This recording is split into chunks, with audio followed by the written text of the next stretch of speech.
A idade para a maioridade penal é um tema de grande polêmica no Brasil. Mas como se deu a previsão que determinou que 18 anos seria a idade para a maioridade penal? E quais os impactos da primeira legislação brasileira que tratou das crianças e adolescentes na atual sociedade que temos, na atual legislação que temos? É isso que vamos descobrir hoje. Olá, filhas e filhos do caos.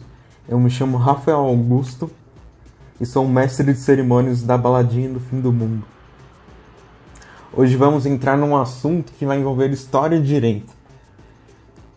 Além de, claro, polêmicas do Brasil, que eram polêmicas já há 100 anos atrás e que ainda continuam a ser.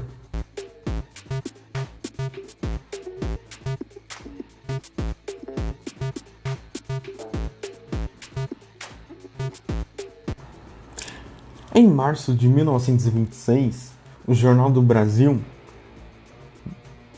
noticiou uma história do menino Bernardino, garoto de 12 anos, que trabalhava nas ruas cariocas. O menino, durante um de seus dias como engraxate de sapatos, teve o pagamento recusado por um de seus clientes. Irritado com isso, o garoto jogou tinta no rapaz mais velho e por isso foi levado para a prisão. Levado para a prisão, passou 4 semanas numa cela junto com 20 homens. Durante este período, sofreu diversos tipos de violência e então, cumprida a prisão, foi jogado no meio da rua. Posteriormente, foi levado para um hospital da cidade do Rio de Janeiro. Os médicos que o atenderam ficaram indignados com o acontecimento. E ali também foi o local no qual os jornalistas souberam do que aconteceu e resolveram noticiar o ocorrido.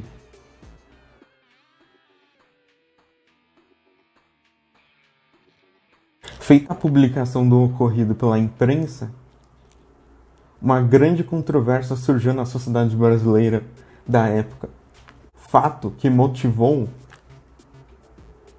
inúmeras discussões em torno da necessidade da criação de locais específicos para crianças e jovens em geral cumprirem algum tipo de pena, separados dos adultos, tal como sobre a necessidade de criação de uma legislação específica que tratasse dos jovens em geral.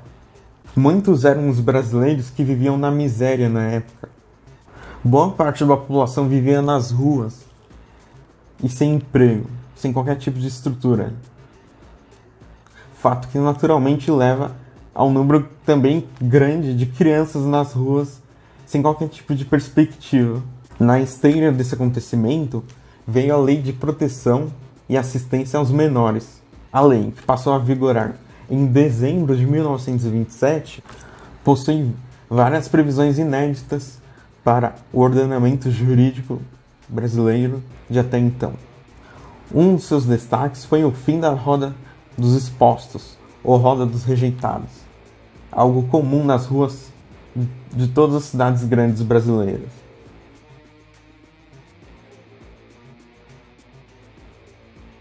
Essa caixa consistia basicamente de um espaço adaptado nas paredes das instituições de caridade com uma abertura para o mundo de fora, em que as pessoas deixavam seus bebês ali, colocavam, giravam a caixa, que era no formato cilíndrico, e a caixa dava então para o interior da instituição, de forma que fosse basicamente legitimada o abandono dos filhos por parte de famílias de forma anônima.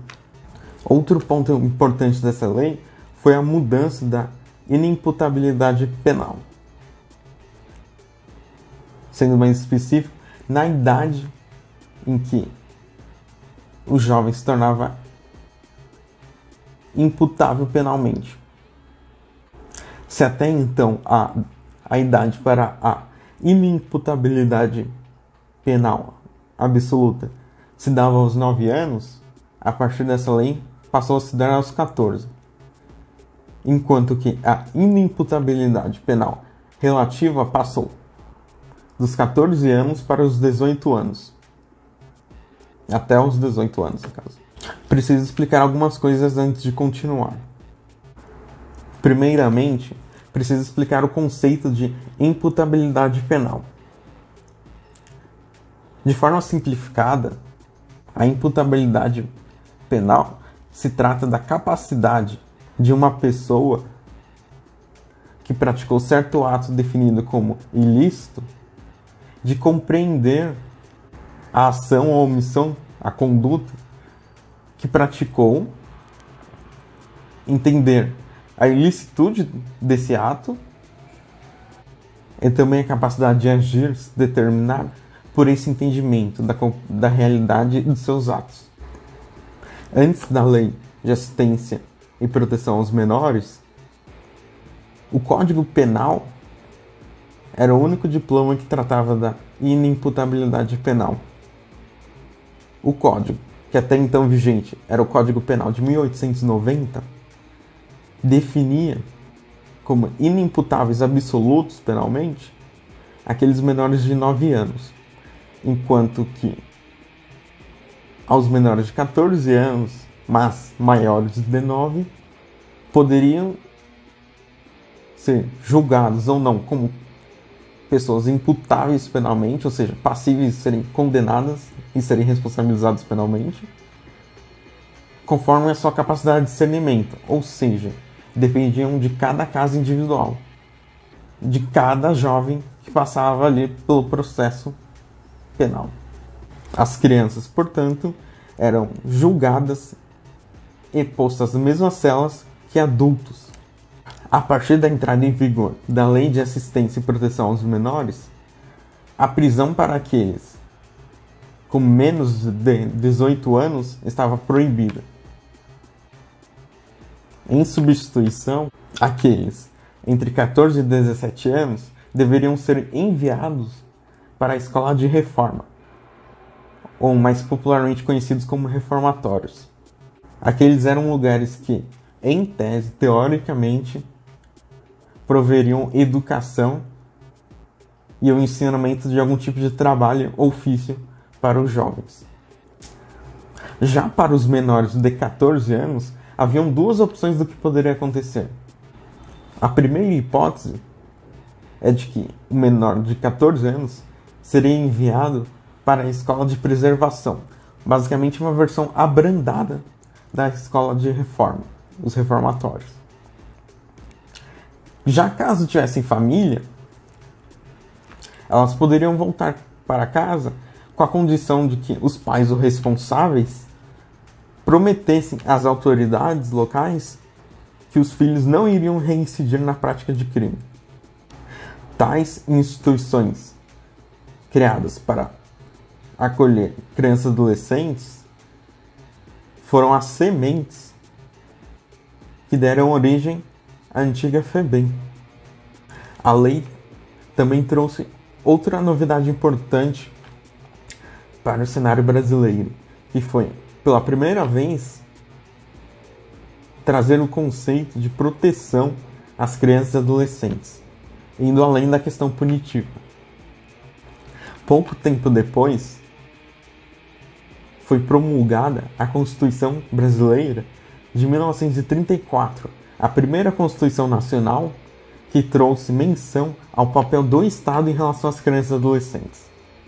Contudo, a referência para essa questão na Carta Maior era bem breve.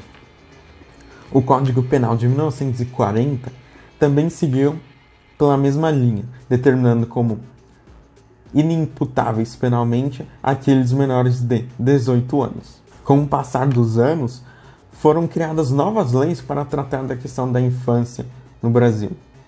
Um desses diplomas legais, que vale a pena citar, é a Lei 4.513, de 1964. A lei criou a FUNABEM.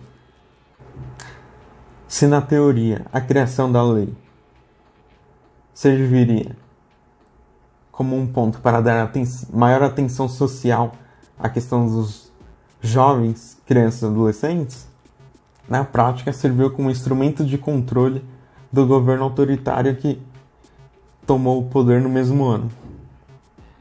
A Constituição de 1967 e a Emenda Constitucional de 1969, o que alguns dizem que na prática foi uma nova Constituição, refletiram essa mudança de paradigma que teve após a mudança de regime, visto que a questão da infância e adolescência foi posta em segundo plano, sendo relegada a ser tratada apenas pelas normas infraconstitucionais, ou seja, aquelas leis abaixo da Constituição na hierarquia de normas jurídicas.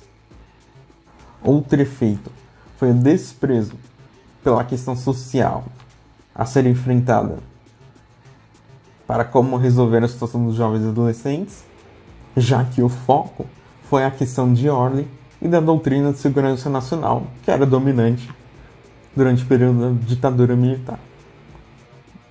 Em 1979, veio uma das versões do Código de Menores, código que reforçou a ideia da punição como foco de maior atenção do poder público.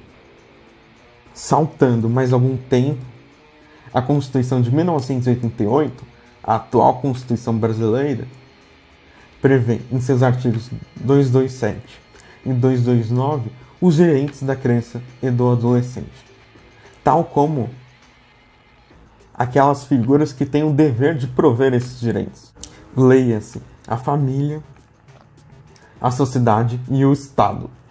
Já em seu artigo 228 está prevista que são penalmente inimputáveis os menores de 18 anos. No mesmo teor está o Código Penal de 1984, visto que, em seu artigo 27, está previsto que serão inimputáveis penalmente os menores de 18 anos. Por fim, o Estatuto da Criança e do Adolescente trouxe uma série de inovações para o Brasil, estabelecendo diversas normas para a organização de aparato estatal para lidar com a questão do jovem e do adolescente em geral, tal como os mecanismos que devem ser usados para efetivar os direitos constitucionais ou não dos jovens. Ao invés do foco punitivista que se deu nas leis anteriores, o ECA deu atenção maior aos direitos das crianças e dos adolescentes, tal como se deve efetivar esses direitos. É isso por hoje, pessoal. Gostaram do tema de hoje? Já sabiam a história do menino Bernardino? Se gostou do vídeo, deixe o seu like e se inscreva no canal. Assim, poderemos falar de mais assuntos jogados para debaixo do tapete. Assuntos guardados na caixa de Pandora, que é o nosso mundo, a nossa história e a nossa mente. Abraço, carinho nos pets e até mais.